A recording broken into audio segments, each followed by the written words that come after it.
எரிதலுக்கு oxygen தேவை.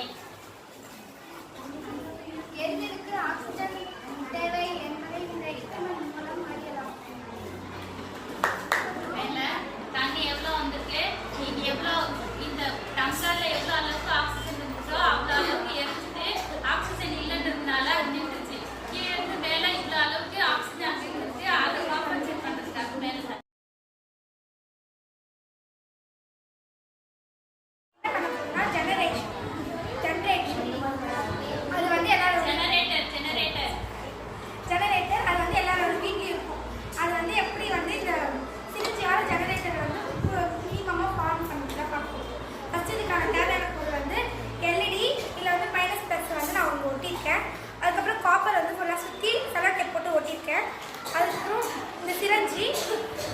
அதுக்கப்புறம் magnet.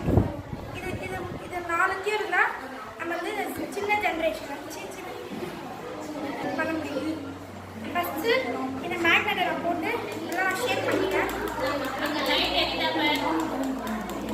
எரிதா battery வச்சாதானே light எரியுது, எல்இடி லைட்டு.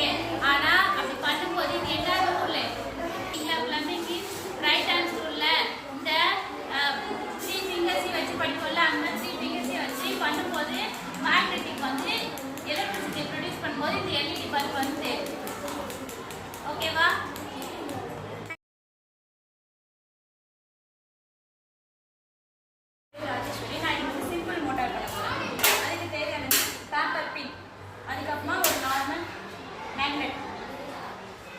அதுக்கப்புறமா ஆணி லீடு. இது வந்து 1.5 பேட்டரி, ரிமோட் பேட்டரி அந்த மாதிரி பேட்டரி. இதில் வந்து ப்ளஸ் மைனஸ் இருக்கும். இந்த பக்கம் இருக்கிறது மைனஸ், இந்த பக்கம் இருக்கிறது ப்ளஸ். மைனஸை இந்த நீடில் பக்கமாக விடணும். இது நார்மல் ஒயர். இந்த ஒயரை ப்ளஸ் பக்கமாக பிடிச்சிட்டு இந்த மேக்னெட்டை லைட்டாக டச் பண்ணால் அதை சுற்றுதில்ல லைட்டாக இது நல்லா இருக்குல்ல. கிரைண்டரில் இந்த மெக்கானிசம் படிதான்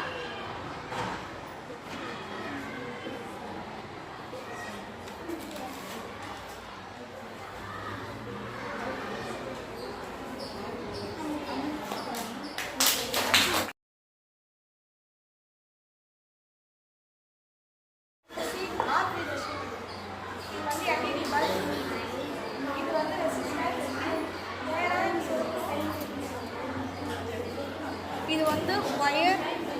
இது நெகட்டிவ் நேராக சொல்லணும். இது வந்து 9 வோல்டேஜ் பேட்ரி.